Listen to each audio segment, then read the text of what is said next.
क्या आपने कभी सुना है the sun never sets on the British empire?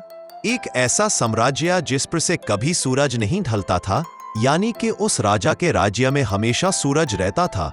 इतना बड़ा था उसका साम्राज्य, मतलब ब्रिटिश एम्पायर पर कभी सूरज नहीं ढलता था। और ये बस कहावत नहीं, एक सच था।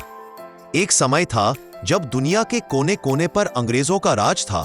एशिया, अफ्रीका, अमेरिका, ऑस्ट्रेलिया, हर जगह उनका झंडा लहराता था। आज ले चलते हैं आपको एक सफर पर, दुनिया के उस समय में जब फिरंगी हुकूमत चारों तरफ छाई हुई थी।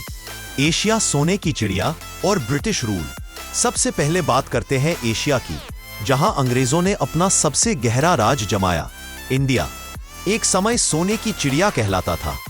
अंग्रेज आए और 1757 में प्लासी की लड़ाई के बाद उन्होंने धीरे धीरे पूरा भारत अपने कब्जे में ले लिया। 1858 में ब्रिटिश क्राउन ने डायरेक्ट कंट्रोल ले लिया और फिर शुरू हुआ ब्रिटिश राज। इंडिया के साथ साथ Pakistan, Bangladesh, Sri Lanka, Burma, Singapore, Malaysia, Hong Kong, Iraq, Palestine, सब कुछ उनके कंट्रोल में आता गया। उन्होंने रेलवेज, स्कूल्स, कानून लाए, पर साथ ही साथ लूट, भूख और अत्याचार भी लाए। अफ्रीका, लूट, संघर्ष और आजादी की पुकार।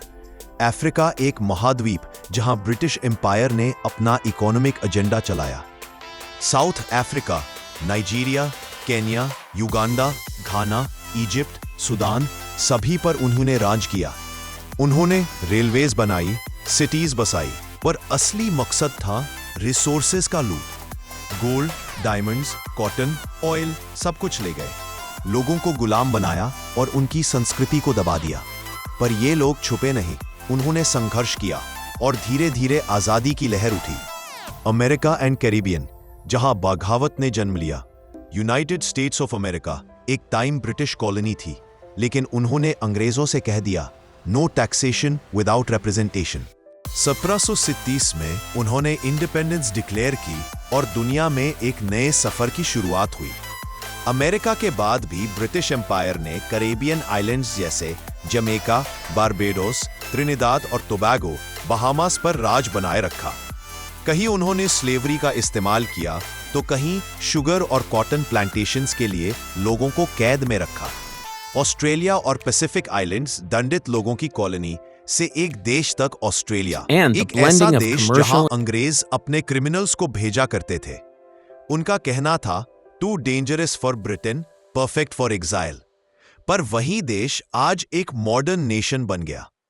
Australia, New Zealand, Fiji, Papua New Guinea, Solomon Islands, सब कुछ ब्रिटिश एम्पायर का पार्ट था। उन्होंने यहां भी अपनी लैंग्वेज, एजुकेशन और पॉलिटिक्स एस्टैब्लिश की। यूरोप में भी उनका असर था।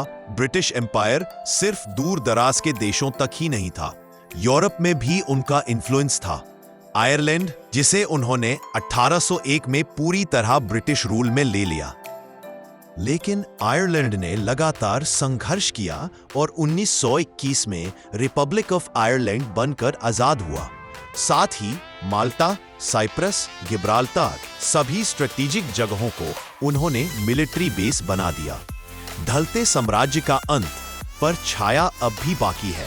1945 के बाद, वर्ल्ड वॉर II के तुरंत बाद ब्रिटिश एम्पायर का दौर धीरे धीरे खत्म होने लगा। सबसे पहला जोर इंडिया ने दिया।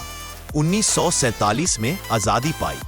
उसके बाद एक देश आजाद होते गए। अफ्रीका, एशिया, कैरेबियन, हर तरफ आजादी की लहर चल पड़ी। आज भले ही एम्पायर खत्म हो गया हो, पर उनकी छवि अब भी जिंदा है।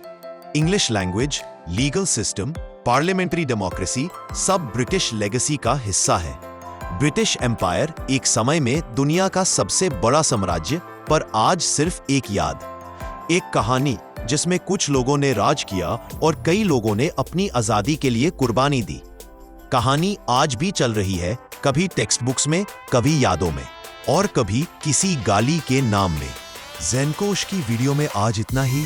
चैनल को लाइक और सब्सक्राइब करें, और अगर आपको इसमें और डिटेल में वीडियो चाहिए तो कमेंट करें।